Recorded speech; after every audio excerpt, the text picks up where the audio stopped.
காழ்ப்புணர்ச்சியின் காரணமாக தான் விஜய் வரக்கூடாது அப்படின்ற கதை சொல்றாங்க. அவன்லாம் வந்து நேற்று வந்தால் வந்து அரசியல் வந்து உட்காரணுமா அப்படின்னு சொல்லிக்கிட்டு இருக்காங்க. வாக்குறுதிங்கிறது ஒரு உண்மையான பொருள். அந்த வாக்குறுதிக்கு மரியாதை கிடையாது. இப்போ கூட்டணி வச்சா வாய்ப்புகள் இருக்கு விஜய்க்கு கூட்டணினா மற்ற யார் வந்து சேருவான்னு தெரியல. வந்தாருன்னா கண்டிப்பா இருக்கு. திருமாவளவன் சேர்த்தாருன்னா கண்டிப்பா அவர் வந்துருவார் ஆட்சி. அதே நேரத்தில் பாஜகவே எதிர்க்க வேண்டிய தேவை இருக்கு. பட் அவங்க அதை பத்தி பேசவே மாட்டேங்கிறாங்க. அதிமுகவை பத்தி பேச மாட்டேங்கிறாங்க.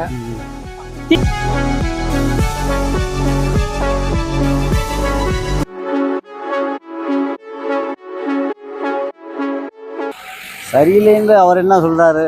டிஎம்கே நல்லா தான் செஞ்சுக்கிட்டு இருக்கு இப்போதைக்கு. சரி என்னுடைய அளவுக்கு நல்லா தான் செய்யறாங்க. அதெல்லாம் எல்லா அரசியலையும் நடக்கக்கூடியது. 75% மேல செஞ்சிருக்கா என்னைய பொறுத்தளவு.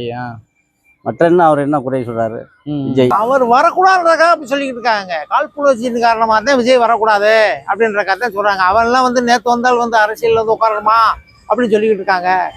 அதே காரணம். அதெல்லாம் திமுக சொல்றதெல்லாம் வந்து சுத்த பொய்ங்க. அப்படிலாம் தரக்கூடாது. இவங்களே இந்த மாதிரி பண்றாங்க. வளர விடக்கூடாது. அதெல்லாம் இல்லைங்க. என்ன 1000 ரூபாய் கொடுத்துருக்காங்க மகளிருக்கு. அவங்களாம் அடுத்த ஓட்டு போட மாட்டாங்க. அதே மாதிரி பஸ்ஸுக்கு பூரா டிக்கெட்டு பூரா இலவச டிக்கெட் கொடுத்துருக்காங்க. பொம்பளைகளுக்கு மட்டும் கொடுக்க. அப்புறம் ஆம்பளை எல்லாம் ஓட்டு போடலையா? அவங்களுக்கு மட்டும் கொடுத்துருக்காங்க. இவங்க அப்பே விட்டுக்காத கூட யாரு கேட்கறது? இவங்க எல்லாம் கொடுக்குறாங்க கையில இருந்து அப்படின்னு பேசுறாங்க. பூரா அப்படிதான் பேசுறாங்க. பூரா அப்படிதான் பேசுறாங்க. ஆமா, திமுக 1000 ரூபாய் வந்து எந்த பொம்பளையும் ஓட்டு போட மாட்டாங்க பாருங்க. அடுத்து வாக்குறுதிங்கிறது ஒரு உண்மையான பொருள்.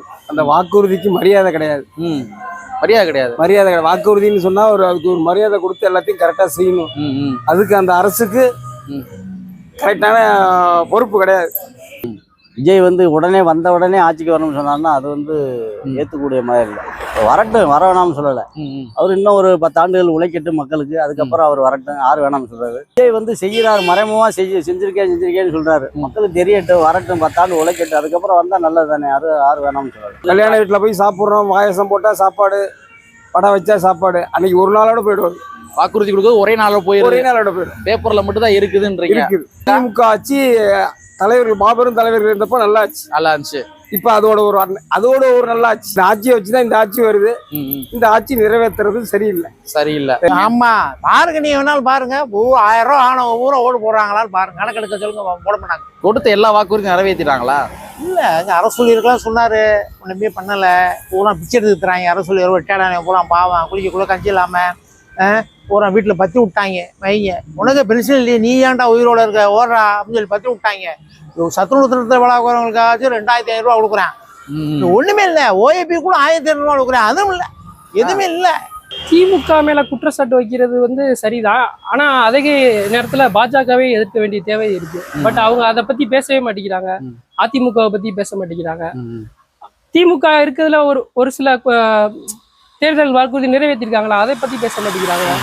அது அந்த 1000 ரூபா கொடுக்குற நிதி அந்த இதெல்லாம் வந்து ரொம்ப கொச்சைப்படுத்தி பேசியிருக்காங்க. அந்த அவங்க இதுல உள்ளவங்க அதெல்லாம் தவறாதான் பாக்குறேன்.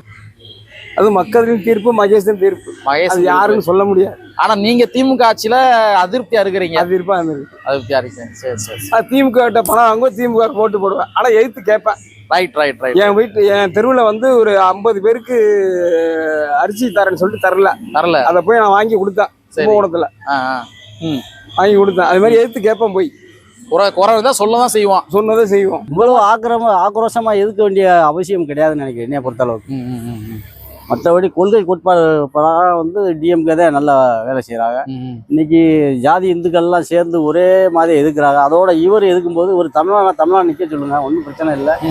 இவர் வந்து டிஎம்கே குறை சொல்லிக்கிட்டே இருந்தா இவர் என்ன செய்யறான்னு செஞ்சு காமிக்கணும். அப்புறம் அதுக்கப்புறம் எதுக்கு நல்லா கேள்வி கேட்கட்டும், ஒன்றும் பிரச்சனை இல்லை. உடனே வந்தது கிடையாது. எந்த அரசியலுமே அப்படி வந்தது கிடையாது. விஜயகாந்த் கூட வந்தார், எதிர்கட்சி தலைவனானார். அவரால் உழைக்க முடிஞ்சு போச்சு. அது எங்கே இருக்குன்னே தெரியல. அது மாதிரி இவர் வளரட்டும், நல்லா வளர்ச்சி கூடிய ஆளுங்க. ஒரு 10 ஆண்டு உழைக்கட்டு. அதுக்கப்புறம் வாய்ப்புகள் அவருக்கே தேடி வரும். அதிமுக அவ்வளோதான் வேஸ்ட். டிஎம்கே கொள்கை கோட்பாடோட இருக்கு. இன்னைக்கு உள்ள சாதி இந்துக்கள்லாம் திமுக போட்டி இல்லை. போட்டி கிடையாது. யார் யார் போட்டி நினைக்கிறீங்க? விஜய் இவருக்கு தான் போட்டி வரும். விஜய் ஓரளவுக்கு ஓட்டுகள் வாங்குவார் நெருக்கி. டிஎம்கேயும் கண்டிப்பாக கஷ்டப்பட்டு தான் செய்ய வேண்டிய உழைப்பு போடணும். வாக்குறுதி கொடுத்தாங்கல்ல, நிறைவேற்றல இல்ல. விஜய் சொல்றது கரெக்ட் தான். செய்யணும்லங்க, அரசூழியரும் ஒரு மணி அவனும் ஒரு மனுஷன் தானே. என்ன சொல்றீங்க? ரிட்டையர்ட் ஆயிட்டா அவனுக்கு என்ன பண்ணுவான் அவன் சொல்லுங்க. ரிட்டையர்ட் ஆயிட்டா அவனுக்கு வந்து வாழ் உரிமை அவங்க வாழணும்ல, திருப்பி உயிரோட வாழணும்ல. அவங்க உயிரோட இருக்கிற வரைக்காச்சும் கஞ்சி குடிக்கணும்ல. அது கல்வி இல்ல, இதான் உண்மை. எனக்கு வந்தா இளராத்து பெண்களவே மாறி மாறி திராவிட கட்சியை வரவிடாம விஜய் மாதிரி ஆள் வந்து உட்காந்தாங்க ஏதாவது செய்வாங்க. இளவட்டம் அவனுக்கு தான் ஒரு சான்ஸ் கொடுத்து பார்ப்போமே. மற்ற யார் வந்து சேருவான்னு தெரியல. இன்னும் நாள் போக தெரியும்னு நினைக்கிறேன் நான். கூட்டணி சேர்ந்தா சொல்ல முடியாது, ரெண்டுமே டப்பா இருங்க. யாருக்கு? திமுகவும் டிவிகவும் ரெண்டு டப்பா தான் இருக்கு. கூட்டணி வச்சால் ஒருவேளை பாட்டாளி மக்கள் கட்சி வரலாம், இல்ல பிஜேபி கூட அங்க போய் சேரலாம், சொல்ல முடியாது. விஜய் வந்தாருன்னா கண்டிப்பா இருக்கு. திருமாவளவன் சேர்த்தாருன்னா கண்டிப்பா அவரு வந்துருவாரு, ஆட்சி பிடிச்சிருவாரு கண்டிப்பா. திருமாவளவன் அங்க போயிட்டாருனாவே எல்லா கூட்டணியும் அங்க போயிடுவாங்க. டிஎம்கே காலி, அவ்வளவுதான், முடிஞ்சு. அப்புறம் ஒரே கட்சி தான். ஒருவேளை கூட்டணியில சேர்த்து திருமாவளவன் அண்ணனை கூட அறிவிச்சாலும் நல்லதே. திருமாவளவன் முதலமைச்சர் அறிவிச்சாருன்னா அதோட டாப்ல வந்துருவாங்க.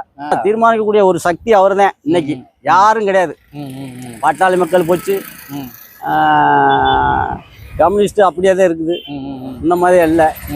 மற்ற எல்லா கட்சியுமே அப்படித்தான் இருக்கு. வைகோ போயிட்டாரு, வேற யார் இருக்குது இன்னைக்கு? திருமாவளவன் அண்ணன் தான்.